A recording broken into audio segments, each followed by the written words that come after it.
Hello and welcome to Coaching State. My name is Tony Husted. I'm a Master Certified Coach with the International Coach Federation and the Director of Coaching for Shipley Coaching. This is the subtle art of coaching, MCC level skills for you as coaches, no matter where you are in your coaching journey. Today's video is going to be on the power of interruption. And I'm creating this video. I want to put a shout out to a very special coach. Her name is Alice, and she sent me this question. You emphasize presence and focused interest in the first video, one of our other videos in this series, and always shows people they are valued when a sincere question is asked, relevant to the task at hand, rather the coaching session goals, what we refer to as the agenda. I am one of those people who give a lot of silence and need space to think before talking in a conversation. However, it is often challenging for me when I'm in the presence of someone who talks incessantly without pausing and doesn't know when to quit. LOL. Especially when I am running on a schedule. I'm wondering if some of your coaches have clients like this. Well, I can certainly tell you there are many clients like this. I just recently passed facilitating my 1,000th mentor sessions as the mentor.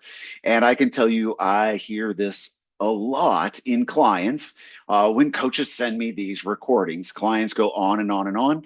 Often they go on and on about things that are not necessarily really important to the conversation. They're not directly affecting, etc. So let's talk about a few ways that we can interrupt our client in a very important and valuable way. How do we make it valuable to interrupt? One of the first things I'm going to say is, as a coach, I would invite you to set the pace. If you come into the coaching session and you sound like you're already under a time crunch from leading out of the gate, your client's going to tap into that energy and often follow along with you. They're going to, if you come in with a really high rate of speed, trying to provide maximum value for them, they're going to pick up on that. And I believe the tempo is often related to the run-on client or the long talker, as I jokingly call the clients of this type sometimes. So come in with a nice medium tempo as you enter into the coaching session. I used to do this as a presenter. I used to come in and I found myself when I was creating videos like this, I was talking very, very quickly. And then as I got about 5 minutes into the recording, I'd suddenly realize, oh, I need to slow down. So come in nice and even. Now, in our level 1 and level 2 course, we often talk about two different aspects of this tempo idea. First off, we want to match for rapport. We always match for rapport. Tone, tempo, body language, energy, words. We match for rapport. That means we go with the client. It doesn't mean we're mimicking them and we're not parroting them. But if my client comes in really fast with their voice tempo because they just came out of a meeting, I'll come in a little quicker, but then I'm going to slow it down. I'm going to slow them down. And especially when I start to shift my questions from what questions to why questions, upward why questions, and especially when I get into who questions, I'm really going to slow down. I'm going to drop that gear, take it way down to get them to slow down. If they're speaking slower because I've got the rapport and they're following me, they're not going to do as much run on. It doesn't feel like it's run on. Well, it does feel like it's run on if they're speaking slower, I should say. They just naturally will speak in smaller chunks if you slow them down. So take that time, match for rapport, and then go where you want to go. You are driving the session. You are the one responsible for the time, for the container of the coaching conversation. So take that moment to set the pace and slow them down. Now, a big piece of this comes out of core competency number 5, maintaining presence. One of the things I like to do once I have my client paused and it's my turn to talk, I make sure that I don't jump in immediately. I'm wondering, which isn't actually even my favorite entrance to to a coaching question, but it's a good demonstration there. I I take a pause and I do my best to then set that tone, be clear and concise. I think this is another one of our most important tools that we talk about in our level 1 and 2 training is to be clear and concise with your questions. If you give your client a run-on question, that means it has more than one comma in the sentence. What you're going to find is that your client's going to try to answer all of those questions and they don't know which one you want answered. And so they're going to often take whatever is the easiest to answer. And just take a moment and reflect on this for a moment. What's the easiest answer to a coaching question? What's the easiest answer to a coaching question? What's the category? In my opinion, the category that is the easiest to answer is what the client already knows. Often in this category is what the client has already done. So the clients love to tell you, oh, well, let me tell you all about how I got here. Let me tell you about all the things that I've already done. Let me tell you about all the steps that have been taken. And we want to be really careful as coaches not to let our clients get all caught up over there in what they've already done. That's the easiest category. So if my questions are vague and leave open the door for tell me what you already did, that's likely going to lead to a big story. So I'm very clear with my question. I try to make my questions clear, short, concise, and to have a backtrack in them. And the backtrack is using one word, one phrase, one short thought that my client has used. And I give that back to them within the question. But I want to keep that question short and concise. That often will invite the client to give short and concise answers. I also, as I started off this thought, take a breath. And especially, I'm going to talk about how to interrupt your clients in just a moment. When you interrupt a client, make sure you take the moment after you've gotten them stopped. You've put up the stop sign. You're the crossing guard. You stop them. Ask your question. Make sure to take that pause. This will invite them at the end of the question to also pause, breathe, and then move forward answering your question. So make sure that you do those pauses as well. We talked about in the first video, which Alice mentioned, which is the filler words video. We mentioned not using the filler words to fill the space. This is another reason why we don't want to use filler words. What's most important for you? Stop.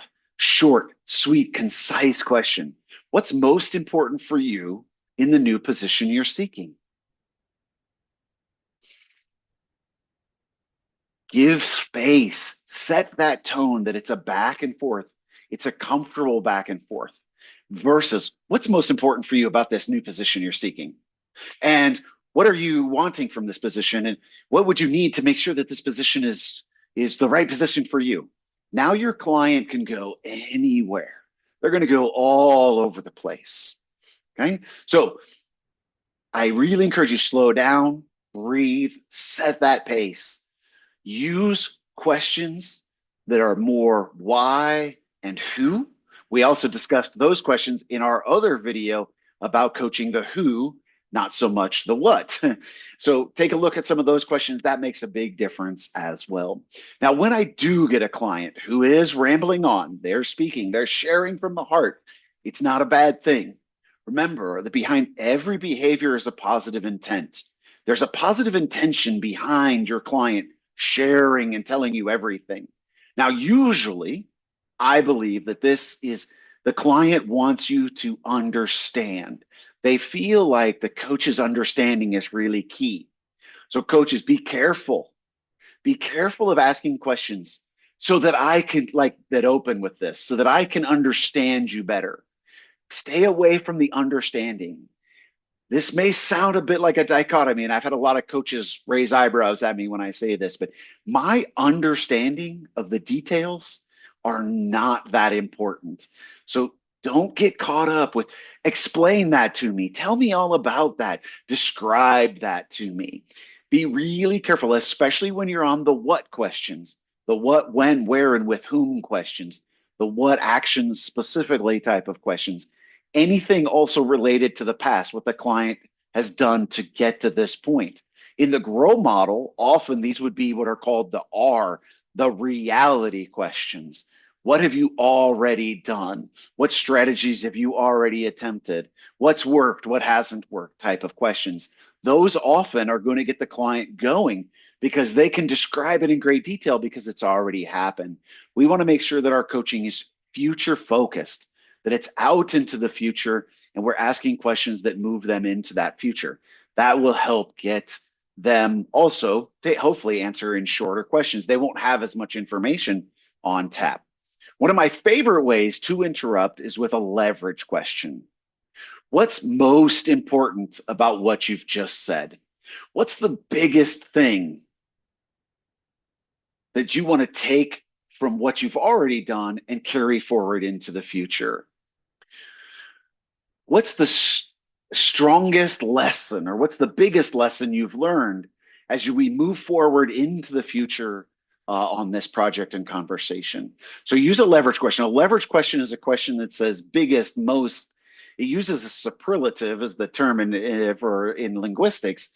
It uses a most, a biggest, a strongest, a fastest, greatest, usually with an EST ending. So use one of those. It narrows it down. It implies that there are multiple options. You're looking for the one with the highest quality. When you use leverage questions, it invites the client to get out of the weeds and to start to evaluate for value, for importance, for impact, most impactful, for example. It's going to draw them up. Now, in combination with that, when you do the leverage question, slow down. I can't emphasize this enough. This is one of your most important skills when it comes to the power of interruption. Slow down. Slow your voice tone, slow your tempo down. Shorten it. That's going to invite people. But so when you really go in, slow it down. Use sentences like, I notice often you're going into great detail for the questions. I'm wondering what's most important for you around what you've just told me. So slow it down, point out that they're going into great detail. Now, I would do that inside of a session if I had a client who was repeatedly rambling on and I couldn't get a word in edgewise. I also could have a conversation outside of the coaching session. Joe, I'd like to take a moment after we finish today to share something with you and then just have a brief discussion. It's not inside the coaching session of, hey, Joe, I really appreciate that you want to tell me all about everything. For the purposes of making the most of our coaching time, there's your leverage question, most of your coaching time, I'd invite you to hone in on what's really important in the answers that you give. And let's see how that goes next time. I'm going to check in with you at the end of the next session and see how that works for you.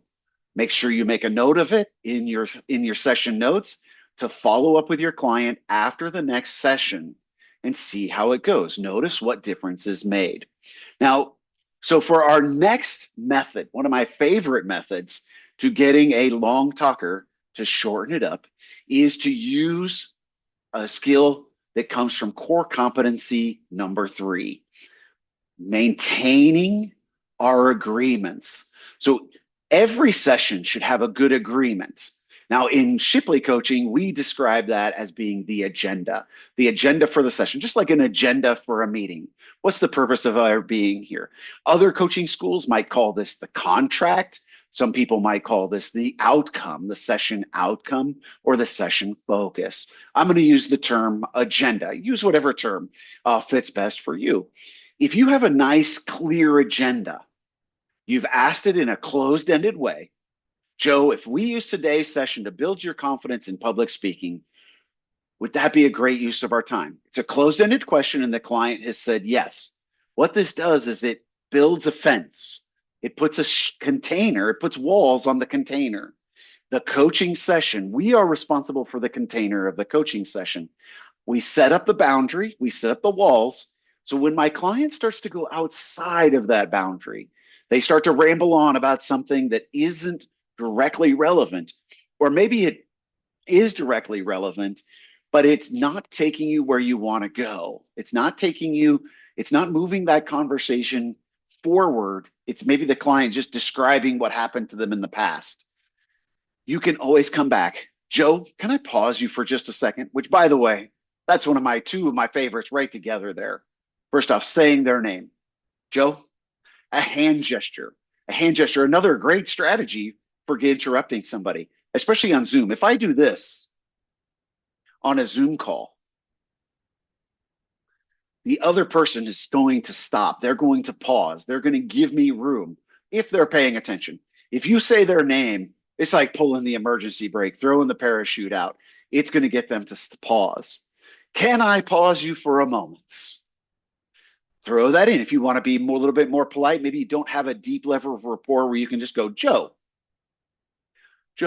can I pause you for a moment? Take that deep breath. We set out, or we agreed that we were going to use today's session to build your confidence in public speaking. In light of that, ask your coaching question. Bring them back inside the fence. If anything is outside the boundary of what your agenda is, bring it back inside. Now, if you're wondering, well, what if the client's suddenly saying, actually, this is more important? You'll want to go in and reset that agenda, reset that focus, reset your contract. And we teach that in our programs. I'm hoping other coaching schools are teaching that as well, that you can always come back and reset the boundaries for a coaching session. I find that it doesn't happen all that often. Most often, coaches just allow clients to wander way too much. So just bring them back under the agenda. Make sure that you've got that good, solid agenda so that you can bring it. Without a good, solid agenda, you don't have those walls. You don't have the yellow lines on the freeway to keep the client in between them so that you can keep going forward. They can wander all over the place and end up in the ditch. They can end up in the other lane. That's not where we want them. One of my other favorite methods is what I call a time check. Joe, I'm noticing that you just took several minutes to explain this to me. We've got about 20 minutes remaining in our session. I'm wondering, here comes my leverage question, what's most important for you to come away from today's session with in light of our agenda of confidence towards public speaking? Now, I'm kind of layering several different options there. Pick and choose the pieces that fit for you. I tend to throw them all together and bring that client back, rein them in, slow them down. I don't want to just let go of the reins and let them take off running in whatever direction they want. I'm in control of the session. I structure the session to keep them more focused. So again, finger up, say their name. Joe, can I pause you for a moment? Okay, those are all some methods that were in that one. Agenda, time checks. Another one of my favorites is just simply this. Ooh. Ah. Oh. This will almost always get a client to slow down or to stop. Ooh, oh, ah, or some other I guess this is kind of filler language, but some other expression, some other sound that's like, oh, wait, what? They're speaking. It can really help pull and land the client back into that session, especially if, ooh, and I give a contemplative pause. Think about the thinker, the statue, the thinker. Give them the thinker, but do it with a sound. This is really effective, especially if you can slide it in to where they're breathing or they're putting a comma in a sentence. If you can slide it in there, it comes across a little more polite. And often coaches are like, well, I don't want to upset my client by interrupting them. That's when you should be interrupting them. Do it. Remember, the coach is there in service of the client. We're doing it in service of them. If I just let them ramble on for 30 minutes about what happened over the weekend at the party they went to or the fishing at the lake, am I really serving them? Am I serving my client to the highest and best of their needs? I don't think so. Again, that's my position. I want to roll them in. So, raise their hands. A nice, easy, closed-ended question such as, can I stop you for a moment? Can I interrupt you for a moment? Hang on for just a sec. One of my favorite techniques with hang on for a sec is to take a couple notes. Just take a couple notes. Pull my notepad as I'm taking my notes, and I'm going to write something down. I come back up to my client. My client usually is going to be waiting just a few seconds, And then I'm going to ask a really pointed coaching question, usually a how, even better a why question, even better a who question, or a leverage question. Use any of those. Make it short and concise, going right back to the beginning of our session here. Those are some easy ways. Another way, thank you for all of those details. What I'm really curious about, and then ask a pointed question. So acknowledge that they've shared a lot of details. When you say that, it invites them to, like, it sort of acknowledges, whoa, there was a lot of details. And so hopefully what I have found in my clients is after a few of those, they actually, it doesn't invite them to share more details because of the nature of my question. Thank you for sharing all those details. And what's really curious here, why is this important to you? It reframes. It's almost like putting a but in there. I say thanks for this, but it's like, this is what's really important to me. So put that emphasis there. Another way to do this, Joe, if you were to shift from what's already happened to what you really want to happen, what is it that you really want to happen? Shift the focus from the past to the future. Emphasize that movement. Another way, another one of my favorite methods, and we talk in several of our videos, we talk about heart and values. I'm going to notice when my client, in that string of run-on sentences, when they hit a value, something like freedom, love, teamwork, passion, legacy, caring, support, something that's of the heart. And I'm going to bring that value back. Especially if they mention something around that being level. If you're not familiar with the being coaching, please check out our video on coaching the who, not just the what. And the beingness is about the person's being. It's about who they're showing up, the kind of person they're becoming. You can't run on for 15 minutes about the beingness. Beingness chunks down. I am a leader. I am a father. I'm my best me. I'm an inspiration. It's going to bring your client to those more focuses. So grab a value and use it inside the sentence, backtrack it. Why is freedom really important to where you're going? That type of a question is going to cause reflection. You're going into the unknown. You're unpacking what hasn't been unpacked yet versus what the client knows. Clients ramble on about what they already know, what they've already done, who they've already told, and all those types of things. But when you're asking really insightful questions, slowing it down, asking about the beingness, of asking about the whys, asking about their vision, asking how this fits into the broader scope of their life, asking how this fits their legacy, it's going to slow them way down. I would say in about 50% of the sessions I've listened to where the client is a long talker, the coach fails to get them to slow down and stop long talking because they fall into the tell me more, what else, describe that type of conversations. They stay in what we call the transactional coaching conversation instead of moving to the transformational coaching conversation. So, okay, a little bit of a warning. I want to touch on this one. I really encourage you, don't summarize. Don't summarize. I know that's in a core competency to summarize what your client has said. especially with a long talker. I'll have another video at some point on why I don't believe in summarizing and paraphrasing, except in very specific instances. With a long talking client, don't summarize, don't paraphrase, don't put back what they've just said. Shift the focus to where you want them to be going. Shift it to the questions you want them to be answering. Summarizing, especially with a long talker, reinforces the action. When coaches summarize, it tells the client, oh, this is what the coach is actually asking me for.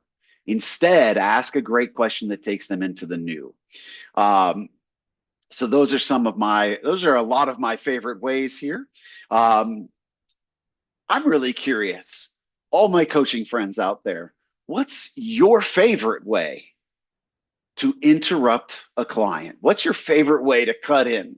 What's your favorite way to slide in and to cut them off, to bring the focus back to what's most important?